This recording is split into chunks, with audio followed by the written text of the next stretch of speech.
Hello everyone, my name is LaPrecious and welcome to my channel, Let's Talk with LaPrecious. So today I'm going to be talking to you all about how to go on a date. So this past Monday I went on my very first date and it was amazing. And I'm sure a lot of women out there want to know what it's like to go out on a date, what it's like to date, and how can they date. Because I've been one of those women that struggled with dating and getting a boyfriend and having, real healthy relationships and things like that. But since I've learned from struggles and hardships and trials and tribulations, I'm going to teach you all how you can date. So the first things first, in order to date, you need a man. And a way that you can meet men is that you have to pay attention and see how you're able to communicate with men. Some women, they can start talking to men and, ha ha, he, and have a conversation and things like that. And then as they grow a relationship, either the woman asks, if they want to go somewhere, or the man asks, whichever comes first, and they start dating and talking and getting to know each other, and a relationship ensues. Now, that's happened to me before in the past, but with some women, it just can't work like that for whatever reason. Whenever they speak to men, the men don't want to speak to them. Their responses are very short and sharp. They don't make eye contact with the women, or they just can't seem to get a good conversation out of a man at all. Sometimes it can be because of the woman's appearance, of her presence, or there's just something about that woman that's just making those men that she's talking to respond that way. And you have to think that even though we live in a very diverse era right now in America, you still have a lot of men that are traditional, where they don't believe in women approaching men or even initiating a conversation.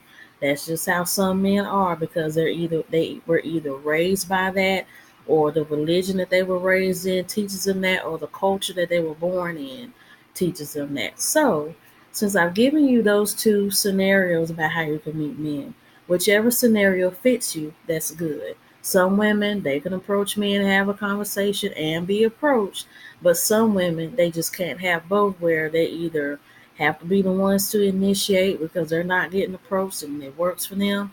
And some women can't initiate because it's not working for them and they have to wait and be approached. So, those are the three main scenarios that I see, that I've experienced, that have worked for me, that I've seen that have worked for other women. So, now I'm just showing you how to get a man. Now, when it comes to preparing for a date, first things first is to get your mind right. Whenever you're on a date, make sure you know who you are, where you're going, and pretty much what you want in a relationship. Because whenever you first start dating, it's best to know what exactly you want in a mate. Because dates can be expensive. Because some men, they'll let the woman pay on the first date. Some men won't let the woman pay on the first date. Some men don't even think that women should even pay their own way or pay for anything, whether they're going first, second, third, fourth, or even 10th date. That's just not in their realm of letting women pay their way while they're there, because they believe that since they're the man and they're supposed to lead, they're supposed to pay for everything. So, what I would advise you to do to prepare for a date is to have your mind right, have your heart right, and to make sure you have good sense. Make sure you know who you are and where you're going, and make sure you know what you want in a relationship, so that when you start dating, you go in with the goal, you go in with the plan, and you go in with the stance to stand on. So if the man is just, trying you out to see how many dates he has to take you on to sleep with you, you already know firsthand that you're not here to do the hanky pank or the hook up. You're here for a relationship.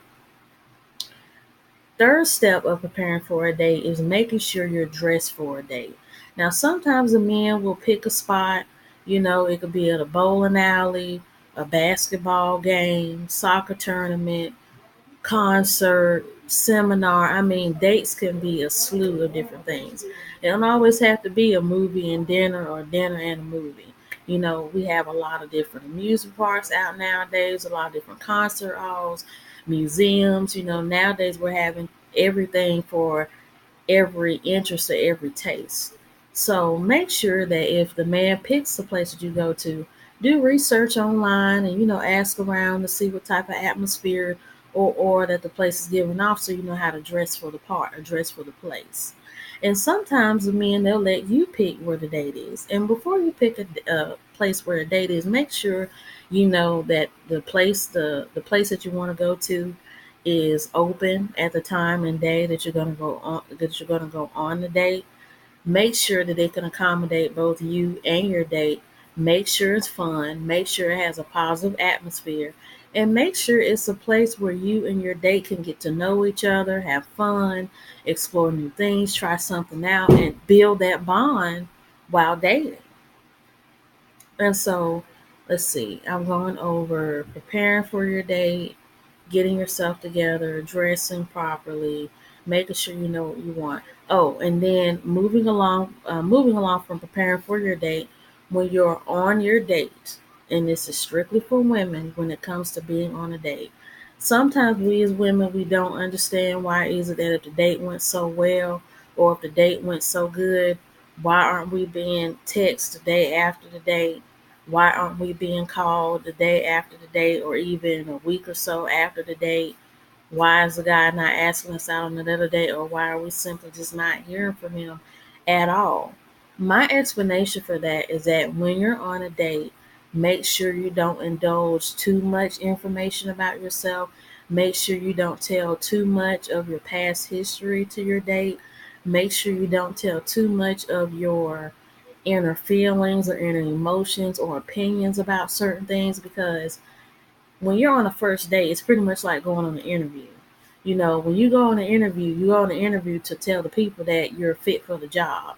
When you go on a date, you're telling your mate that you're fit to be in a relationship with them. So you want to make sure that you put your best foot forward, put on your best face, and put on a good attitude. Because say you go out on a date with someone and all you talk about is drama going on at home, drama that went on in past relationships, drama that's going on in school or at work. You're moping, you're complaining, you're being very negative and insensitive. And sometimes, if you try to dig too deep, into certain subjects like politics and religion, and I said politics, religion, race, and things. If you give your opinions on those things too much and really give those opinions at all, you might turn off your date, have your date confused and discombobulated because you don't want to give out any information about yourself that can end up being thrown back in your face. Because I've learned that from meeting people firsthand, whether you go on the first, second, or third date, it's best to really get to know them before you reveal everything that you are.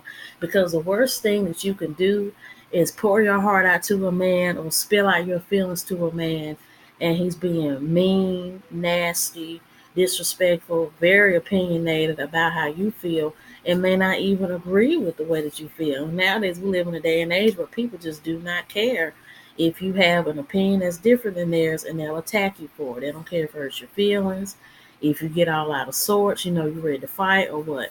People just do not care when it comes to dealing with people that are different than them. And since you don't want that type of aura or that type of experience on your first date, just simply don't do it. Now, if you want a good dating experience and you want to, really make a good impression and whatnot, be positive. Talk about the things you like to do. Talk about the reason why you're going to school. Talk about the reason why you're working at the job that you're working at. Talk about your hobbies, your gifts, your talents, the type of future that you want to have. But don't mention anything about marriage and kids because I mean, it does sound weird that you're talking to somebody on the first date and you're already talking about getting married and having kids. You don't know who this person is. You don't even know if they want to have kids. You're really pushing the gun, and that's a lot of pressure for somebody to think about, especially being a young adult. Because I'm 23 years old, and I know people my age date people in their 20s, 30s, and even 40s. And if you just don't know where someone is financially or emotionally, when you start talking about, kids and marriage and long haul things like that, it could put them at a in in a in a uncomfortable situation because some people when they date they really don't develop and grow up until later on down the road of the relationship where they're firm and set that they want to get married and that they want to have kids. And some people they just don't want to deal with that and really think about that before they find the right person to really think about that with. So I hope you all enjoy this video. That's all. That's pretty much all that I have to give you about dating. And I hope you all like this video. Don't forget to like or dislike, comment, and subscribe to my channel. Have a good day. Bye.